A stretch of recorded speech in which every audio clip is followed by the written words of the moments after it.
Hey guys, it's Mrs. Bushy. Some of you have sent me some questions about how to write your parody. So I'm going to go over the directions again with you, and then I'm going to show you one other thing that I'm sharing with you that will hopefully help you with your writing. So, first is your directions. So, your poetry activity 3B, Paul Revere's Ride, this is your parody activity. I'm going to ask you to please read the directions all carefully again, okay? Because it seems like some of you are not reading the directions carefully. Once you've read all of the directions, what you need to have completed by the end of the day on Tuesday is this entire document, your entire draft of your poem. You were supposed to have at least your brainstorming done on Friday of last week and possibly your outline. If you didn't have your outline done by Friday, then that was your next thing to work on, and then continuing through to write the actual draft of your parody. So, again, by the end of the day on Tuesday, you need to have this entire document done and your parody draft completely written. It does not have to be a final copy, but it has to be this draft all filled in.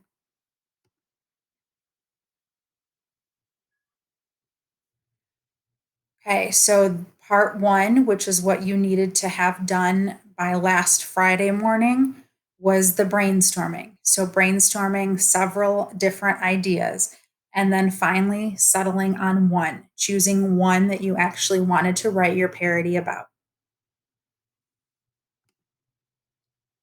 Okay, part two is what we talked about both Thursday and Friday, and that was planning out your story. So, planning out what your parody or your poem was going to be about. We said Paul Revere's Ride is a narrative poem, has a beginning, a middle, and an end. So, your poem needs to do the exact same thing. So, here it says your outline, just a quick one or two sentences or phrases for each one of these to tell what your story is going to be about.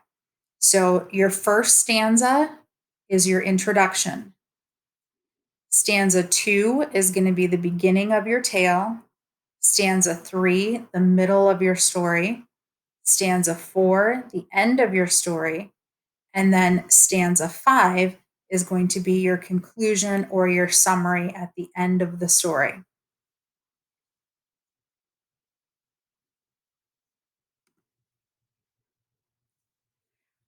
Once you complete the outline, you're moving on to part 3. Part 3 is where you are beginning your draft. Okay. In the directions, it tells you to listen to the rhythm of Paul Revere's Ride. Listen to that beat as you read it. Okay. And make sure that your own poem, your own parody, tries to imitate that beat as closely as possible. So, in this example that we went through on Friday, we talked about how in stanza 1, lines 1, 2, and 5 need to rhyme. And and then lines 3 and 4 need to rhyme. That's why they're highlighted in those colors. Okay, so here, dear, fear, 10, and again. So, what you're going to do here is write your draft of just stanza 1. That's it. So you are starting with the same line. Listen, my children, and you will hear. And then you're going on to change it to your own story. I will show you in another document in just a second something that may help you with writing your draft. Once you write stanza 1, your introduction, then you go on to write your next 3 stanzas, which is the beginning, middle, and end of your story. And then finally, you write your conclusion stanza right here. Okay, so part 6 says now you have your draft. Go through, make sure you have all of the word choicing that you want to use. Make sure that it makes sense, that you have your beginning, middle, and end. Look and see that it has detail and description, and go back and fix anything that you think that you'd like to fix. Once you are good with it and you think, yep, this is a pretty good draft, I think I'm pretty happy with it, then you're going to turn it in. Now, if you are still struggling, if this is still just confusing and hard for you, I created another document. I'm going to go share it with you right now. Okay, I will post it in your classwork in just a moment. And it is the parody framework. And then I put 3B right here in parentheses. So I tried to make this a little bit more explicit for you.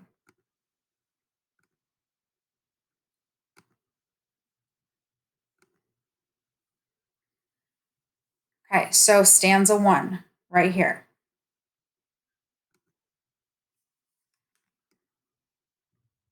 Sorry, I can't write very good with my touchpad, but you get it. Stanza, oh, that's a bad A, 1. Okay, this is stanza 1 right there.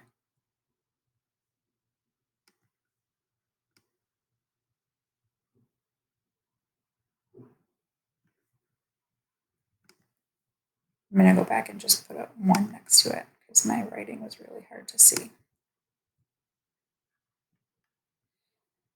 Okay, for stanza 1 and your last stanza, 5, I highlighted the lines that should rhyme the same color. So in stanza 1, you can use all of my wording except kind of where I have in the brackets there. That's where you need to put your text. So listen, my children, and you shall hear of the blank of your event on the date of the month in the year that your story takes place. Hardly a man is now alive who remembers that famous day and year. You can keep all of that same wording for the last 2 lines. In stanza 2, right here, he said to his friend, tell me the story. Okay, this stanza needs to be 5 to 10 lines, and it can be a rhyme scheme or pattern of your choice. Same thing for stanza 3. Okay, this can be a rhyme scheme or pattern of your choice, but it needs to be 5 to 10 lines. Stanza 4.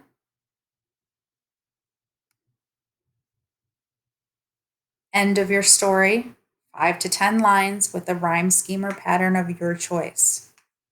And then finally, your last stanza needs to be 5 to 12 lines. 10 to 12 lines long.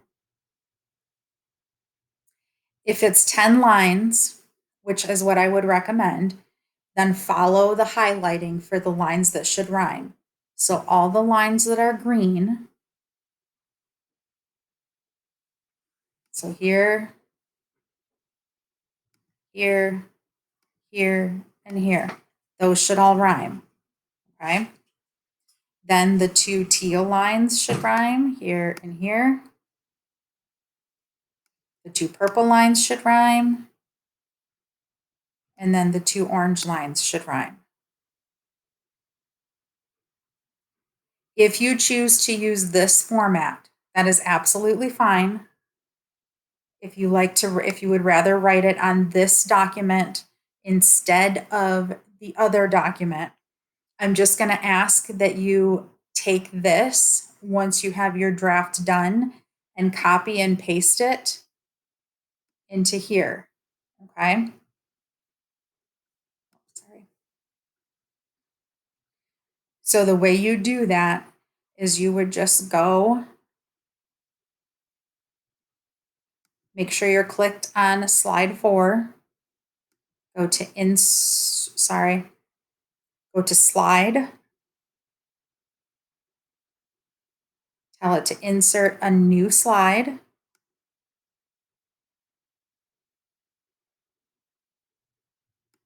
Then you go back into your poem.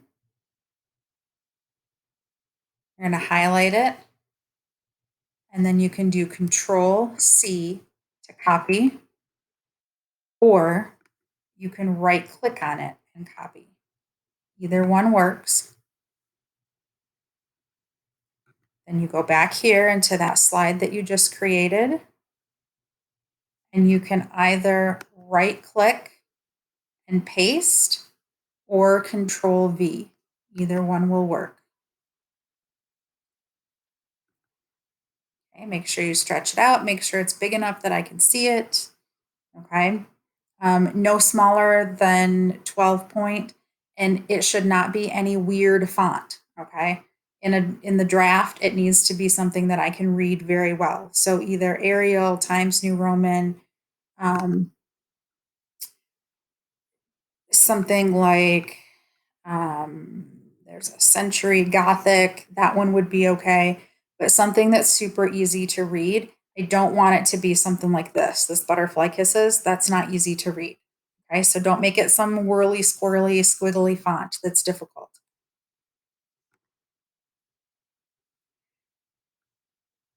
All right, I am going to go right now and put this parody framework into the classwork. I'm going to put it right in with this assignment. Okay. So it'll be right in that same posting. I'm just going to add this to it. If you still have questions, let me know. We can plan to go over this again on Tuesday for anybody who's still struggling. We can use Tuesday to kind of just have a work time together. So if you got it and you just need to work on it, you can work on it during class on Tuesday. If you want to head into a breakout room with me to work on it kind of one-on-one or in a small group, we can do that too. Okay. So I'm open to working on it however is best for you on Tuesday, but I would like to see it, at least some attempt to have something done before you come to class on Tuesday. All right, I think that is it. If you think of something else, let me know. Otherwise, I will see you on Tuesday morning. Have a great rest of your President's Day. Bye, guys.